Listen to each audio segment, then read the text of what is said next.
وسلم تسليما كثيرا كثيرا. أما بعد فأعوذ بالله السميع العليم من الشيطان الرجيم. بسم الله الرحمن الرحيم. ولا تقولوا لمن يقتل في سبيل الله أموات بل أحياء ولكن لا تشعرون. صدق الله مولانا العلي العظيم وبلغنا رسوله النبي الكريم ونحن على ذلك لمن الشاهدين والشاكرين والحمد لله رب العالمين. اللهم صل على سيدنا محمد وعلى آل سيدنا محمد وبارك وسلم. اللهم صل على سيدنا محمد وعلى آل سيدنا محمد وبارك وسلم. اللهم صل على سيدنا محمد وعلى آل سيدنا محمد وبارك وسلم. گزشتہ کئی جمعوں سے سیدنا امام حسین رضی اللہ تعالیٰ عنہ کے فضائل اور مناقب، خاص طور پر واقعہ شہادت اور واقعہ کربلا عرض کر رہا تھا اور یہ بتلا رہا تھا کہ صحابہ کرام نے کس جانفشانی سے اور کس قدر قربانی سے یہ دین ہم تک پہنچایا ہے، اور آج ہم اتنی سہولت رکھ کر کے، آسانیوں میں رہ کر کے، اپنی ذات سے آج اپنا دین ہمیں سنبھالنے نہیں ہوتا، ہم دوسروں تک کیا پہنچائیں گے؟ خدا نخواستہ جیسا کہ اب تو آزمائش کا دور ہے اور سخت ترین فتنوں کا دور ہے اور دباؤ کا دور ہے، اس بنا پر ہمارے بڑے پہلے پیشین گوئی کر کے آئے ہیں. یہ وہی زمانہ ہے جو صحابہ کرام کا مکی زمانہ تھا، یعنی دباؤ کا زمانہ تھا اور بہت زیادہ آزمائشوں کا زمانہ تھا. اس لیے اپنے ایمان کو اتنا مضبوط کرو، اتنا مضبوط بناؤ کہ کسی بھی دباؤ میں آ کر ایمان میں ہمارا زد نہ پڑے. اگر اس کے لیے ہمیں مال کی قربانی دینی پڑی تو پھر مال کی قربانی دینے کی ہمت ہو جائے، جان کی قربانی دینی پڑی تو اللہ اس میں بھی ہمیں استقامت عطا فرمائے. اور یہ کوئی نہ کہے کہ ہمیں پہلے سے معلوم نہیں، جیسا کہ میں خود کئی مرتبہ کہہ چکا ہوں کہ یہ چھٹائی کا دور اور زمانہ چل رہا ہے. چھٹائی کا یعنی حق اور باطل میں فرق کرنے کا وقت آ گیا ہے. حق والے ایک طرف اور باطل والے ایک طرف، اور منافقت کا بالکل بھی کوئی گنجائش نہیں ہے. انسان دو خیموں میں پڑ جائیں گے، ایک حق والے اور ایک باطل والے. جو نفاق اندر ہے ابھی، یعنی کبھی جمعے میں حاضر ہو جاتے ہیں، کبھی دل آیا تو نماز پڑھ لیے، نہیں آیا تو کوئی بات نہیں، ابھی چل رہا ہے یہ سب. لیکن ایسا وقت اللہ لائے گا، اتنا سخت ترین وقت آئے گا کہ آدمی علل اعلان اپنے کفر کا اعلان کرے گا. جو اندر اس کا جو نفاق چھپا ہوا ہے، کفر جو چھپا ہوا، وہ باہر آ جائے گا اور وہ خود اپنے مرتد ہونے کا اعلان کرے گا. اب باقی نہیں رہے گا کہ وہ اپنے نفاق کو چھپا سکے، اور جس کے دل میں اللہ ایمان ڈالے گا اس کا ایمان بھی واضح ہوگا، وہ اعلان اپنے ایمان کا اظہار کرے گا. تو صحابہ کرام کے زمانے میں وہی دباؤ تھا، وہی دور تھا، اور حضرت حسین رضی اللہ تعالیٰ عنہ کے ساتھ بھی وہی ہوا کہ دباؤ ڈالا گیا کہ ہمارے باطل کے سامنے جھک جاؤ، ہماری بیعت تسلیم کر لو، ظالم کے سامنے ہتھیار ڈال دو. حضرت حسین رضی اللہ تعالیٰ عنہ نے اس کو تسلیم نہیں کیا، ان کے ساتھ مقابلہ کیا اور اس مقابلے میں اپنا سب کچھ قربان کیا. تو انشاءاللہ آج اس واقعے کے پورے زمین میں تقیموں کو سمیٹنے کا ارادہ ہے، اور آپ سے وعدہ کیا تھا کہ انشاءاللہ یہ بھی بتاؤں گا حضرت حسین کی شہادت کس نے کی اور کس نے پھر جو آپ کے سر کو تن سے جدا کیا، پھر اللہ تبارک ان لوگوں کے ساتھ کیا معاملہ کیا اور ان کا انجام کیا ہوا۔ ہر واقعے کا آخر میں انجام جو ہونا چاہیے نا، لوگوں کے سامنے اس کے انجام آنے چاہیے تاکہ پتہ چلے کہ ظالم کے ساتھ اللہ تبارک تعالیٰ کا معاملہ کیا ہے۔ اور میں نے پہلے بھی یہ بتانے کی کوشش کی کہ ظالم صرف جو ہے یزید نہیں ہے، آج بھی یزیدی لوگ موجود ہیں۔ ایک اکیلے حسین مظلوم نہیں ہے، آج بھی مظلوم موجود ہیں۔ ہر ظالم یزید کے ساتھ ہوگا اور ہر مظلوم حسین کے ساتھ ہوگا، اور یہ قیامت تک یہ سلسلہ حق و باطل کا چلتا رہے گا۔ ہمیں یہ کوشش کرنی ہے اللہ ہمارے سے کسی کے ساتھ ظلم نہ ہو جائے۔ یہ ضروری نہیں ہے ظلم کرنے کے لیے حکومت ہاتھ میں ہو، طاقت ہاتھ میں ہو، یہ ضروری نہیں ہے کوئی بڑا ہے کوئی چھوٹا ہے۔ تو عرض یہ کر رہا تھا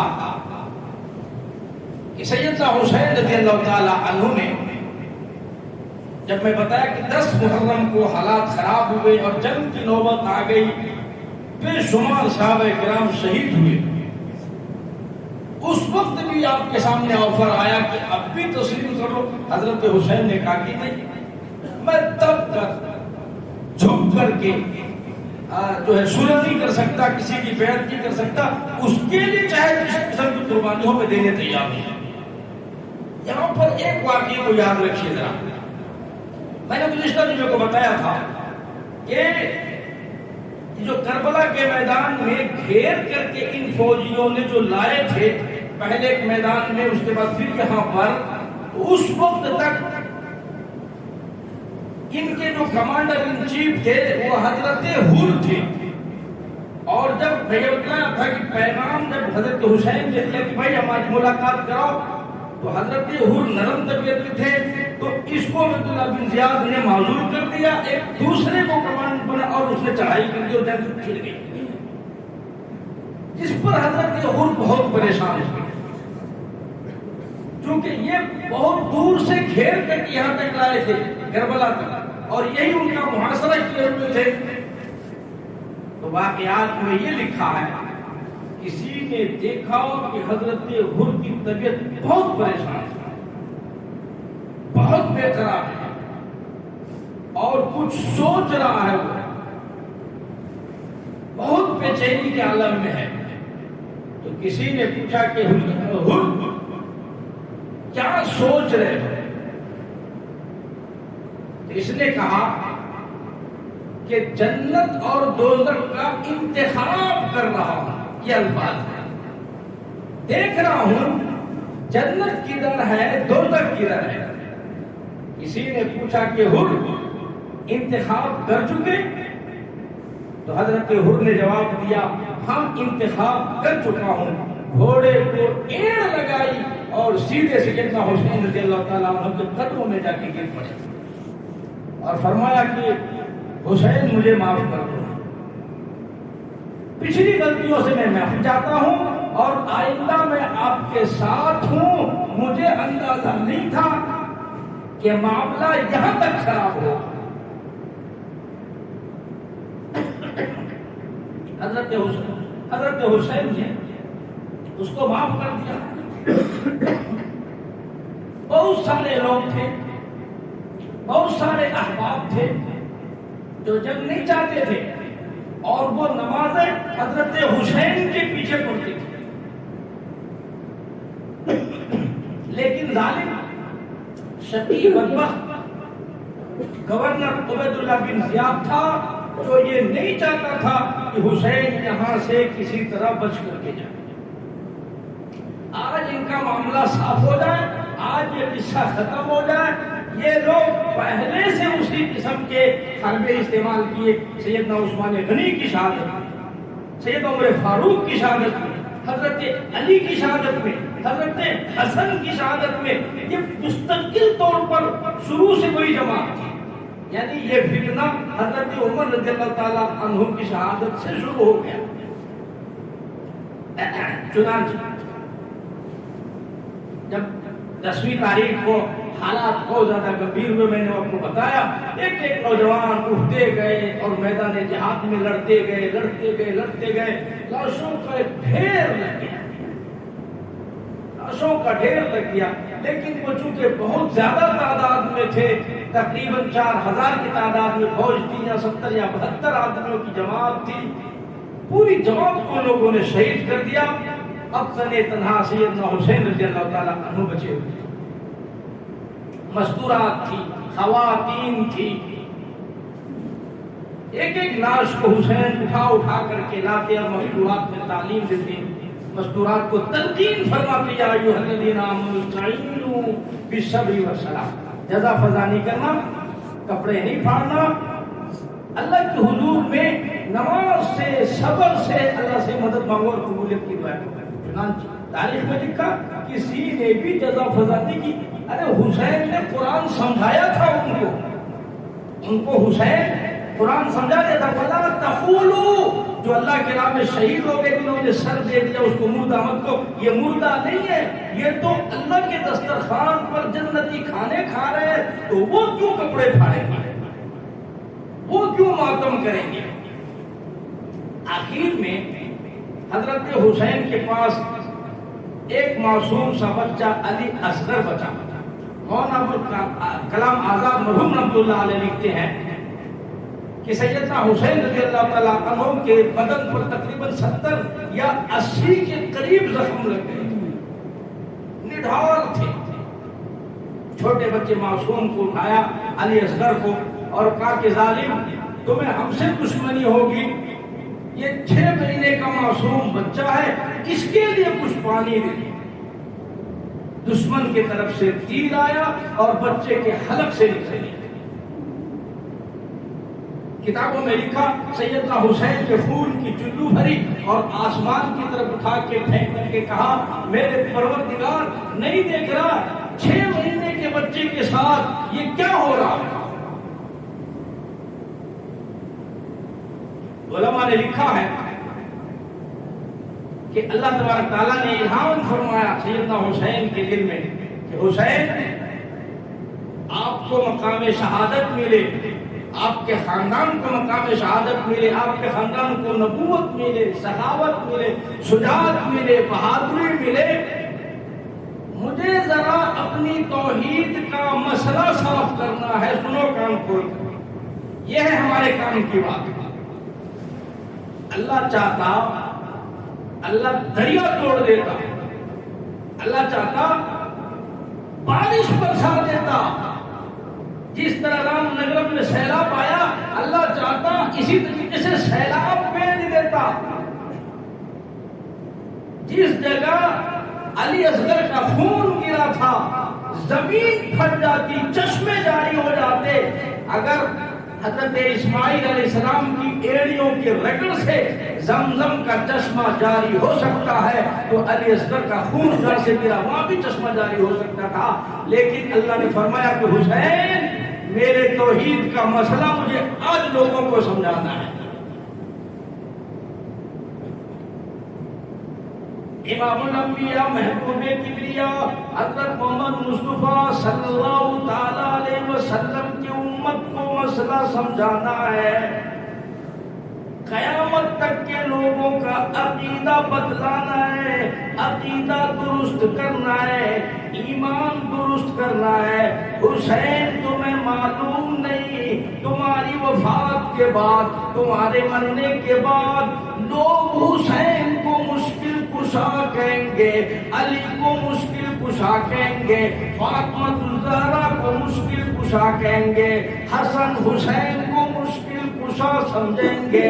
قیامت تک کے لوگوں کو مسئلہ سمجھانا، او لوگو حسین مشکل کشا نہیں، علی کی ذات مشکل کشا نہیں۔ اگر یہ مشکل کشا ہوتے، ان کے خاندان پر اتنا ظلم ہو رہا ہے، اتنی شہادتیں ہو رہی ہے، پانی بند ہے، تکلیف ہو رہی ہے، علی مشکل کشائی کیوں نہیں کرتے؟ اپنے خاندان کے لیے حسن حسین مشکل کشائی کیوں نہیں کرتے؟ کر رہی ہے؟ پانی کا انتظام کیوں نہیں ہو رہا ہے؟ کھانے پینے کا انتظام کیوں نہیں ہو رہا ہے؟ فرمایا لوگوں قیامت تک کے لوگوں کو مسئلہ بتاؤ، علی مشکل کشا نہیں، فاطمہ مشکل کشا نہیں، حسن حسین مشکل کشا نہیں، مشکل کشا صرف میری ذات ہے، حاجت روا میرے سوا کوئی نہیں، مشکل کشا میرے سوا کوئی نہیں، بدل میں دریا پار آئے ایک قطرہ نہ دوں میری مرضی، حسین حوض کوثر کا مالک تو بنا دوں، بغل میں سے ایک قطرہ نہ دوں میری مرضی،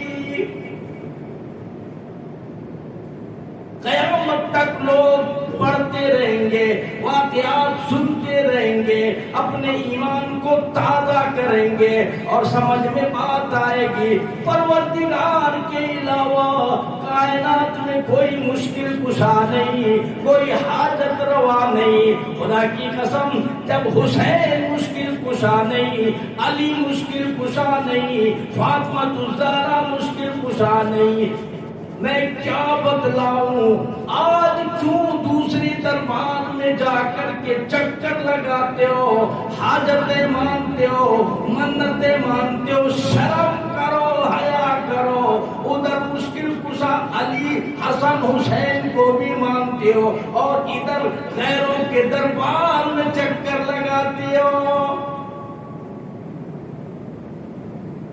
فرمایا حسین تیرے درجے بہت بلند ہو، یہاں آ جاؤ، میرے پاس حوض کوثر کا انتظام ہے، جنت میں ساری نعمتوں کا انتظام ہے، یہاں دوں گا وہاں ایک قطرہ نہیں دوں گا، میری مرضی، میری مرضی ہے۔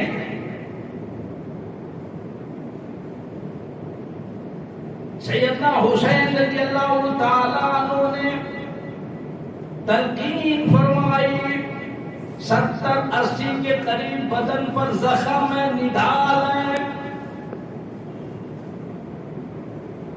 نماز کا وقت ہے، حسین کے لیے پانی نہیں ہے، وضو کے لیے پانی نہیں،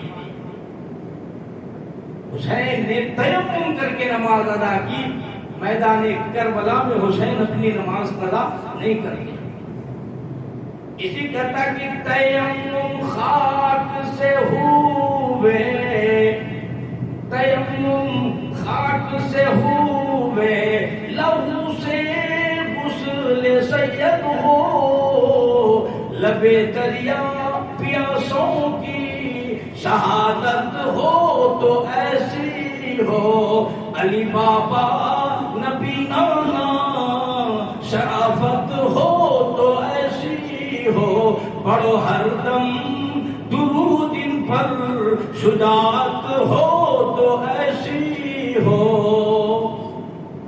کیا خاندان ہے جس کا باپ علی، جس کا نانا امام الانبیاء صلی اللہ علیہ وسلم ہو، آج ان کے پریوار اس حال میں ہے کہ پینے کے لیے پانی نہیں ہے، وضو کے لیے پانی نہیں ہے، کھانا نہیں ہے، بے آب ہو گیا، بے آستہ میدان کربلا میں۔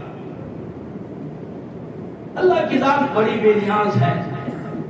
علماء نے لکھا سیدنا حسین رضی اللہ تعالیٰ عنہ کا بالکل آخری وقت آیا، آپ نے سر سجدے میں رکھ دیا، نماز ادا کی اور اس کے بعد سر سجدے میں رکھا۔ علماء نے لکھا ہے کہ حسین نے آخر سجدے میں 3 بددعائیں کی، سجدے میں 3 بددعائیں کی۔ بتاؤ بھائی حسین کی بددعا یاد رکھو گے، اپنے بچوں کو بتلاؤ گے نا، سب تک یہ پیغام پہنچاؤ گے۔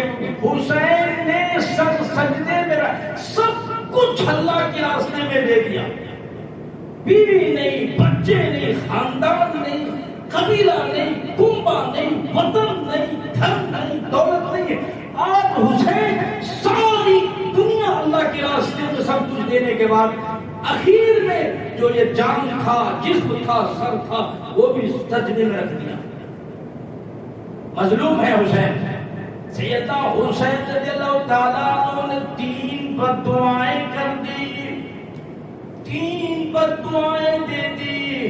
پہلی بددعا الہ العالمین، او میرے بے نیاز پروردگار، او میرے اللہ تو دیکھ رہا ہے میں بہت بڑی جماعت لے کر کے مدینے سے آیا تھا، اور میرے پروردگار میں مسجد میں جماعت کی نماز ادا کیا کرتا تھا، میری صفیں بچھی کرتی تھی، تکبیر اولیٰ کے ساتھ نماز پڑھا کرتا تھا، آذان ہوا کرتی تھی، صفیں بن جایا کرتی تھی، اور تیرے حضور میں جماعت کی نماز ادا کیا کرتا تھا۔ اور میرے مالک انہوں نے میری پوری جماعت کو شہید کر دیا، پوری جماعت کو انہوں نے ختم کر دیا، میری صفیں اجاڑ دی، میری جماعت کو تہس نہس کر دیا۔ او میرے مالک میں اکیلا بچا ہوں، تنے تنہا تجھے سجدہ کرتا ہوں، اور میرے پروردگار میرے قتل کرنے والوں کو، میرے ذبح کرنے والوں کو، میرے ساتھ جنگ کرنے والوں کو، میری جماعت شہید کرنے والوں کو قیامت تک کبھی جماعت کی نماز نصیب نہ ہو۔ علماء نے لکھا مظلوم تھے، پردیسی تھے، مسافر تھے، اللہ نے یہ دعا قبول کر لی۔ تمہیں یقین نہیں آتا تو کبھی جاؤ، بعض مسجدوں میں اذان ہوتی ہے، جماعت نہیں ہوتی۔ اب میں ساری بات آپ کو کھول کے نہیں بتا سکتا، آپ کہو گے بھائی یہاں بیٹھ کر کے آپ سیاسی گفتگو شروع کر دیے، فلاں جماعت ایسی، فلاں جماعت، مجھے کیا ضرورت پڑی؟ ارے تھوڑی ذمہ داری تمہیں بھی اٹھاؤ نا، کچھ تم بھی پڑھو یار، تم بھی کچھ لکھو نا، سمجھو نا۔ اذان ہوتی ہے اور اذان دینے والا بھی بے وضو، اس سے پوچھو نا کہ بھائی جماعت کب کھڑی کرتا کہ نہیں، وہ امام آئے گا تب نماز ہوگی نا، یا امام تو ہے ہی نہیں۔ اب وہ 12 امام کے انتظار میں ان میں سے کوئی آئے اور اس کے بعد کوئی امامت سنبھالے تو جماعت کھڑی ہوگی۔ ابے بھائی جب جماعت ہی نہیں ہونی تو اذان کائی کو دی، اذان دے کے لمبا پڑ جاؤ۔ تو ان کے یہاں جماعت کی نماز نہیں ہوتی ہے، یہ حسین کی بددعا ہے۔ مسجد ہے، اذان ہے، سب کچھ ہے، جماعت نہیں ہوتی۔ اور ان کے عقائد ہے، آپ پڑھو نا۔ ان کو کہیں سفر میں جانا ہوتا ہے کہ 10 دن کے لیے 10 دن کی نماز اکٹھے پڑھ لیتے ہیں، چلے جاتے ہیں، پڑھنے کی ضرورت نہیں ہے۔ جب اتنا چھوٹ ہے، سہولت ہے، تو جماعت کائے کے لیے، پابندی کائے کے لیے، اذان کائے کے لیے، اس کے لیے مؤذن کیوں رکھے، اس کے لیے امام کیوں رکھے، اتنی تنخواہ کائے کو تو اتنی آزادی ہے نا۔ سیدنا حسین رضی اللہ تعالیٰ عنہ فرمایا لوگو آؤ، جو میرے ہوں گے، جو میری بات مانیں گے، جو مجھ سے محبت کریں گے، اہل بیت سے محبت کریں گے، اللہ ان کو جماعت کی نماز عطا فرمائے، قرآن کریم کی تلاوت عطا فرمائے، اور اللہ پاک ان کو جماعت کی نماز عطا فرمائے۔ کہتے ہیں کہ دید کی گر تلاش ہے، سر کو جھکا نماز میں، اور دیدہ دل کو کھول کر لطف اٹھا نماز میں۔ شیر خدا کے لال نے ایسی پڑھی ہے کیا نماز، اس کی نماز کو دیکھیے کوئی پڑھے گا کیا نماز۔ خنجر ظلم پھر گیا، ہوتی رہی ادا نماز، اور پہلے حسین کی طرح سر کو کٹا نماز میں، پہلے حسین کی طرح سر کو کٹا نماز میں۔ ظلم و ستم کو دیکھیے پھیر دی حلق پر چھری، عاشق کبریاء نے سر کٹ گیا نماز میں۔ حسین نے سجدے میں سر دیا، قیامت آ سکتی ہے لیکن حسین کا سجدہ کبھی ختم نہیں ہو سکتا۔ اللہ نے فرمایا کہ جس کی موت جس حالت میں ہوگی اللہ قیامت تک اسی حالت میں اس کو اٹھائے گا، قیامت تک۔ دوسری بددعا حسین نے سجدے میں دی ہے، بتلاؤ بھائی، یاد رکھیں گے جماعت کی نماز پڑھنی پڑے گی اگر حسین والے ہیں، اگر ہمارے دل میں حسین کی عظمت ہے، اہل بیت والے ہیں، پابندی کریں گے، نماز سے کسی قیمت پر سمجھوتا نہیں، چاہے دکان والے ہوں، مکان والے ہوں، فیکٹری ہو، کارخانہ، ہمیں اس سے کوئی لینا نہیں، نماز جماعت کی پڑھنی پڑے گی، تب حسین کا نام لیں گے تو اچھا ہوگا۔ سیدنا حسین رضی اللہ تعالیٰ عنہ نے سر سجدے میں رکھ کر دوسری بددعا دے دی، لکھ کے لے جاؤ، بہت اہم بات ہے، اللہ عمل کی توفیق عطا فرمائے، ہمت نصیب فرمائے، اللہ تبارک و تعالیٰ آج سے شوق ذوق نصیب فرمائے۔ سیدنا حسین رضی اللہ تعالیٰ عنہ نے بددعا دی، الہ العالمین، کہا الہ العالمین میں قرآن کا حافظ تھا، میں قرآن کریم کا عالم، سینے میں میرے قرآن کریم ہے، انہوں نے مجھے شہید کیا، میرے اوپر ظلم کیا، انہوں نے تیرے قرآن کی بے ادبی کی، تیرے دین کی بے ادبی کی، تیرے علم کی بے ادبی کی، اور میرے پروردگار میرے قتل کرنے والوں کو، آنے والی نسلوں کو، ان کو قرآن کریم کی یاد ہونے کی دولت نہ ملے، قرآن کریم کی دولت سے ان کو محروم کر دے۔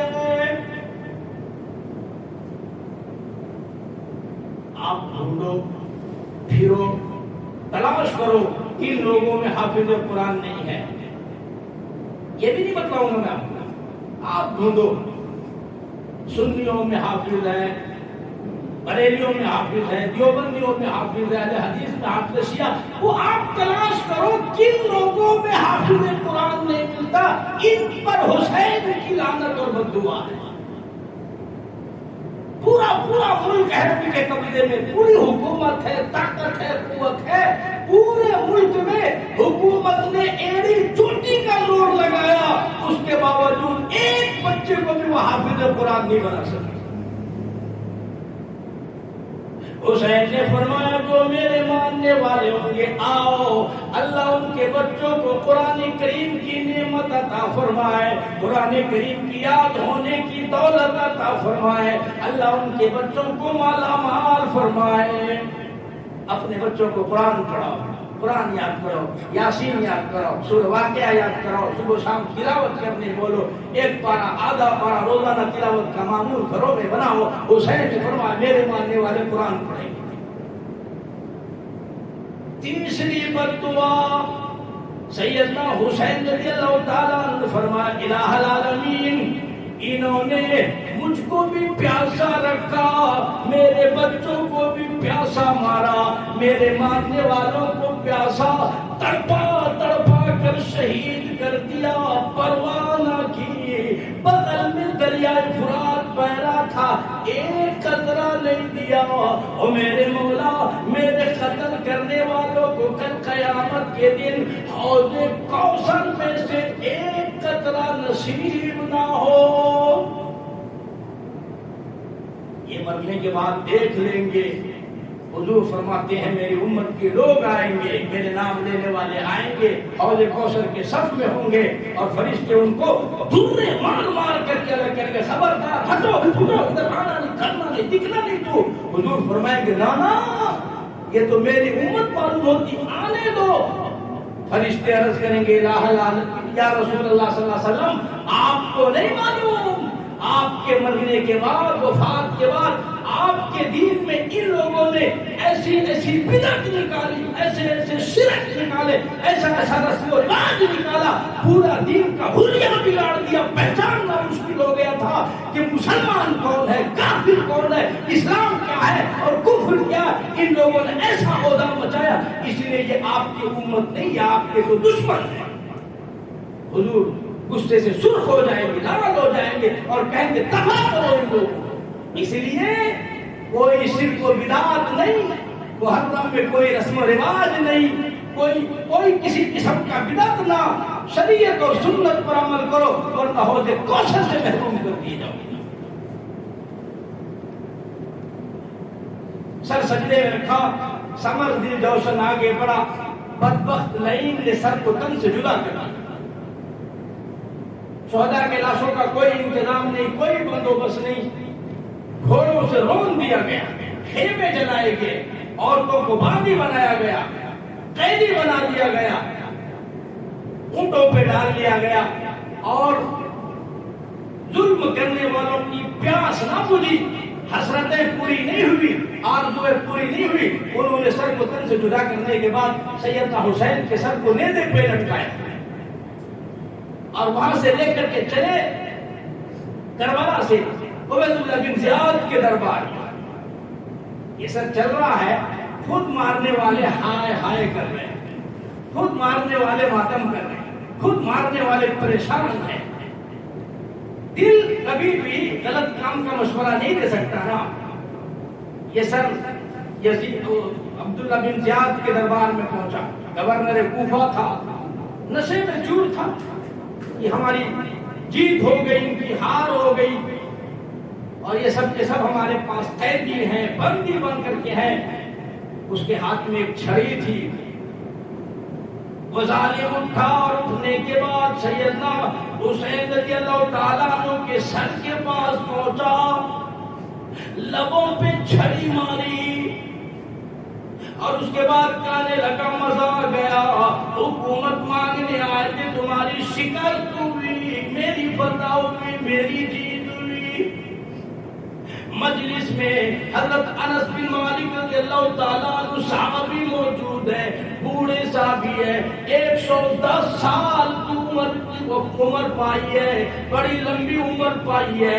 110 سال کا بوڑھا صحابی اٹھ کے کھڑا ہوا اور کہنے لگا، او ظالم، او بدبخت، باز آ جا، تو کن لبوں پہ چھڑی مار رہا ہے، کن لبوں پہ تو لکڑی مار رہا ہے؟ رب ذوالجلال کی قسم، میری ان گنہگار آنکھوں نے ان لبوں کو حضور اپنے لبوں پہ لے کر پیار کرتے میں نے دیکھا ہے۔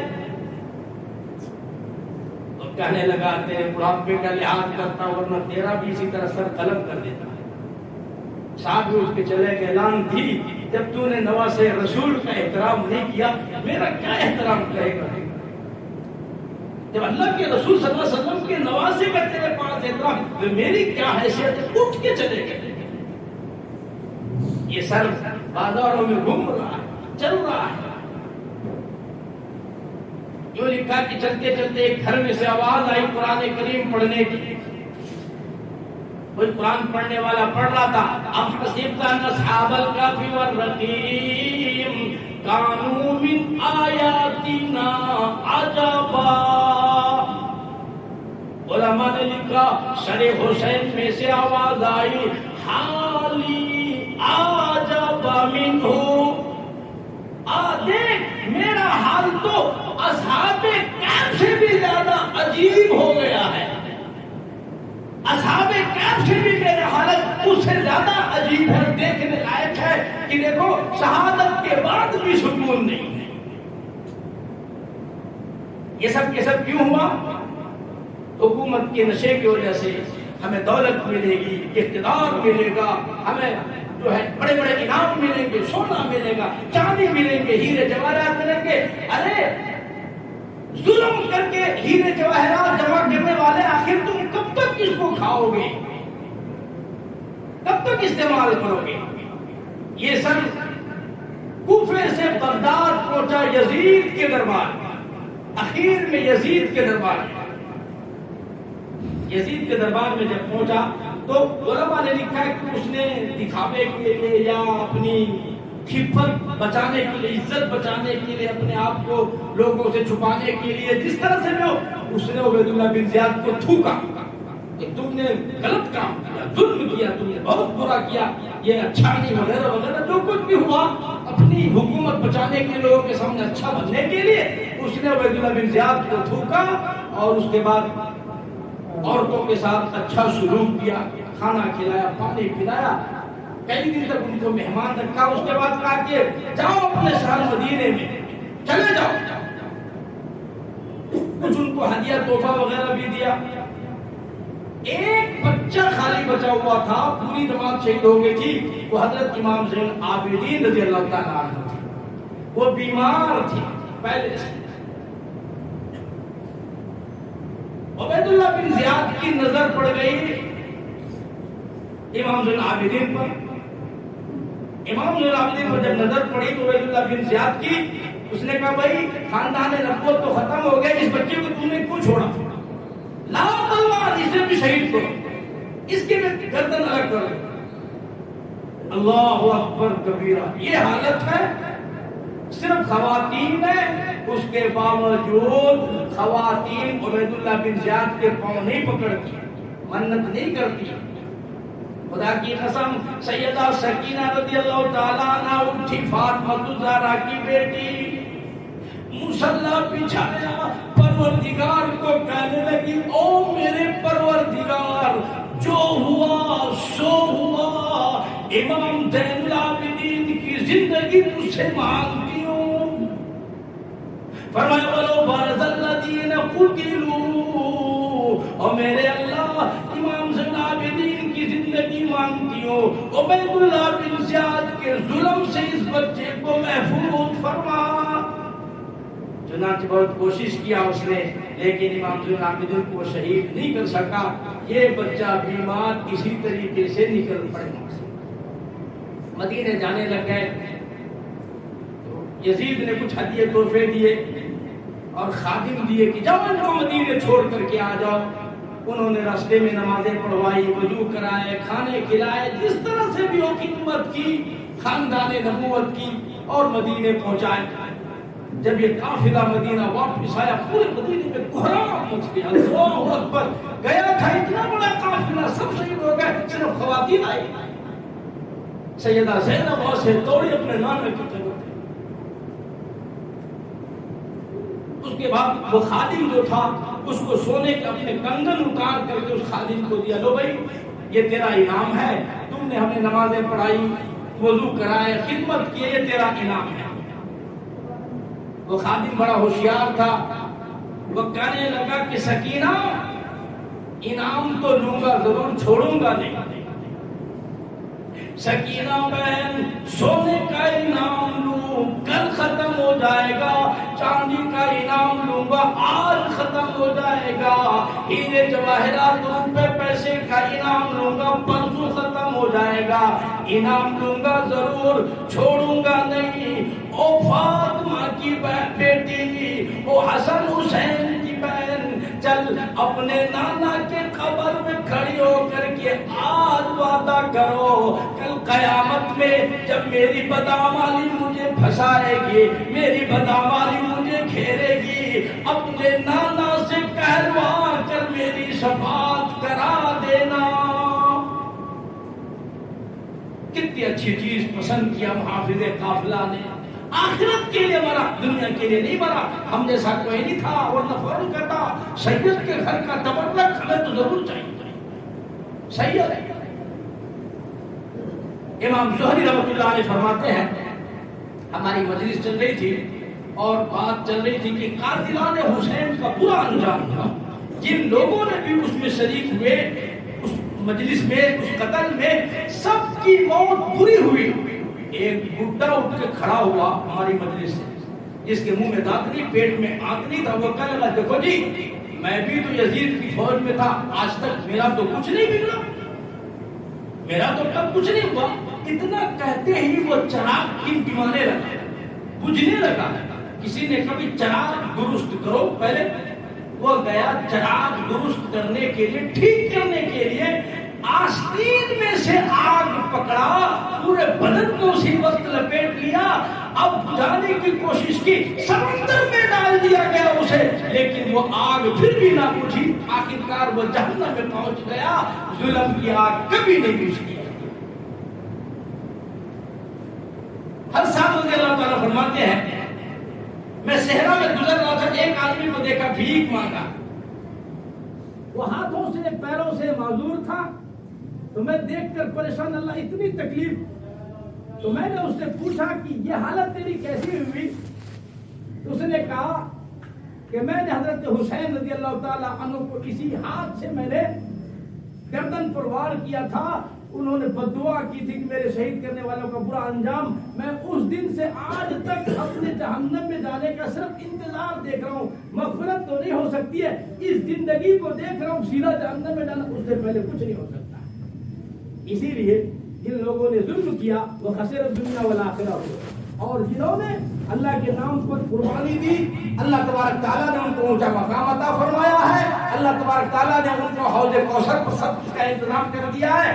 اس لیے حسین نے فرمایا ہر ظالم کا رد کرو، مظلوم کا ساتھ دو، ہمیں بھی وہ حکم ہے مظلوم کی امداد کرو، مظلوم کی اعانت کرو، مظلوم کا ساتھ دو، ان کی مدد کر سکو، ہر ظالم کو رد کرو۔ جو کوئی بھی ظالم کا ساتھ دے گا کل قیامت کے دن سور کی شکل میں اللہ کے سامنے وہ کھڑا ہوگا، سور کی شکل میں اللہ کے سامنے وہ کھڑا ہوگا۔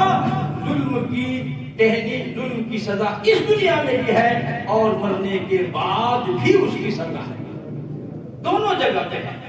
اسی لیے اللہ تعالیٰ ہمیں ان واقعات سے عبرت پکڑنے کی توفیق عطا فرمائے، موعظت کی توفیق عطا فرمائے۔ ایصال ثواب کے لیے کوئی منع نہیں کرتا، ان دنوں میں آپ جتنا چاہے درود شریف کثرت سے پڑھیں، ایصال ثواب کریں، نیت یہ ہو کہ ایصال ثواب میری اور ثواب اہل بیت کے لیے کون منع کرتا ہے، لیکن ان دنوں میں رسم و رواج